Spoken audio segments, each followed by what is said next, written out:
Good morning. I'm honored to be here today. I'm doing flips in my mind. So excited to be here with you all. I want to thank Nova for this distinct honor. Thank you very much to be able to share these words with you and to introduce our honoree. Thank you for allowing me to be a part of the New York Women's Foundation's Celebrating Women's Breakfast. I'm honored to be here in the presence of such greatness among such women. The work of A Call to Men is to galvanize a national movement of men committed to ending all forms of violence and discrimination against women and girls. Co-founder Tony Porter and myself were led to this path, and we recognize that this is a road that was paved by women and that we stand on the shoulders of women. And we're inspired and encouraged by fearless leaders and visionaries, women like Gloria Anzaldúa, Angela Davis, Gloria Steinem, Maxine Hong Kingston, Eve Ensler, Dr. Beth Ritchie, Shirley Chisholm, and I even look around and see the person closest to me, Pat Eng, one of my womentors, who's here today. Really appreciate seeing you there. And of course, the women that we honor here today. Maria Hinojosa, Faith Ringgold, and of course, Jennifer Buffett, who continues to be a trailblazer in this movement and in the world.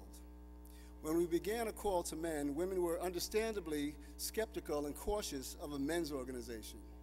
Initially, we were allowed the distinct honor and privilege just to sit in the room with the movement leaders and advocates to listen and learn as they strategize ways to end violence against women and to keep women safe.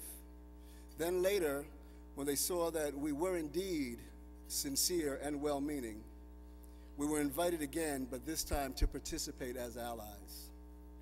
While the overwhelming majority of domestic and sexual violence, commercial sexual exploitation, trafficking, and discrimination against women and girls is perpetuated by men, most men are not violent and are well-meaning.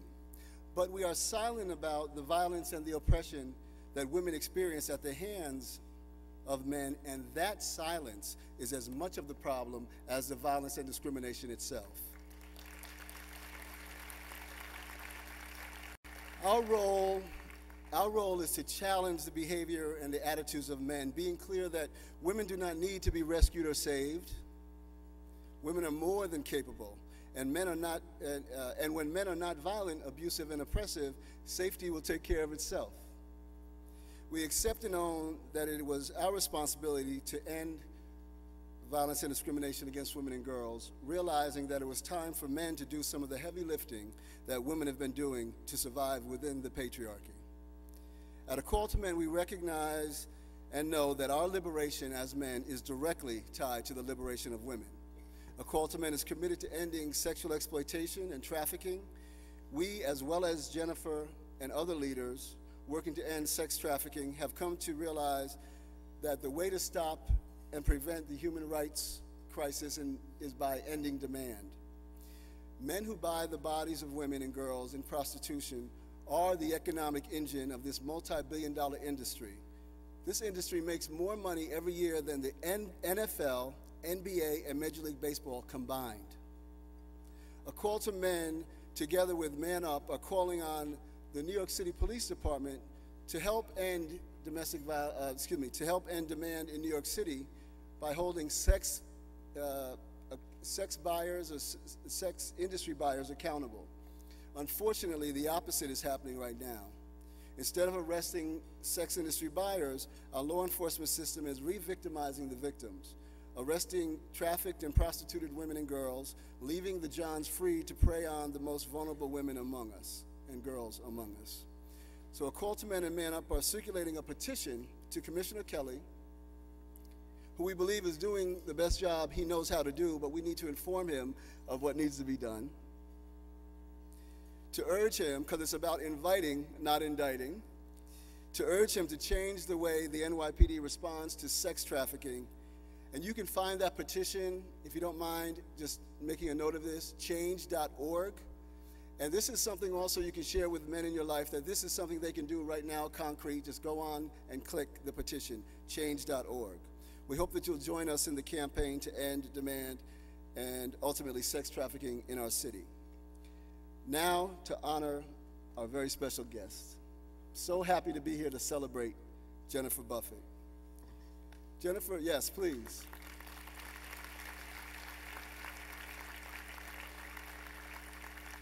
Just want to share a little bit about Jennifer. Jennifer Buffett is a visionary. She's the co-chair and president of the Novo Foundation. Novo is Latin for create or change, and this is exactly what she does, creates change. This philanthropic organization is focused on creating a more just and balanced world based on cooperation, partnership, and primarily through the empowerment of girls and women. And A Call to Men is grateful and fortunate to Jennifer and Peter Buffett, her husband and co-chair, to have the foresight and vision to know that men are also part of the solution in the empowerment of girls and women.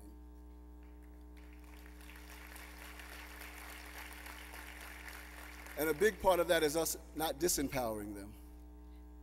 Through Novo, Jennifer leads the foundation to achieve the vision of transforming social attitudes, relationships, and institutions that perpetuate injustice.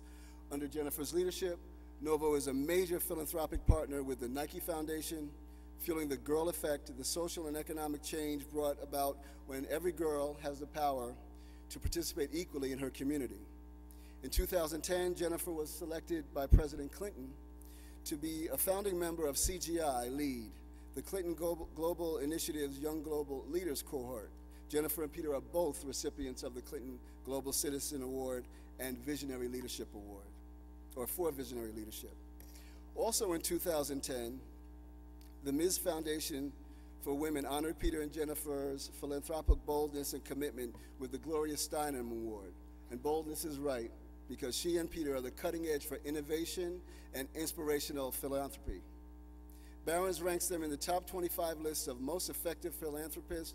In addition, Ms. Buffett provides leadership and serves on the boards of the Nike Foundation, VDA, CASEL, which is the Collaborative for Academic and Social and Emotional Learning, the International Center for Research on Women, BRAC USA, and Women Moving Millions.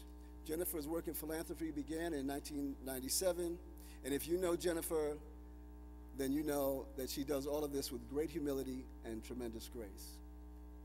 And it may surprise you that she also likes to dig in the dirt a little bit, planting a garden, watching it grow, and from what I hear, it creates the best kale salad that you've ever eaten. So please join me in welcoming a leader among leaders, a humanitarian among humanitarians, an inspiration and a blessing to us all, Jennifer Buffett.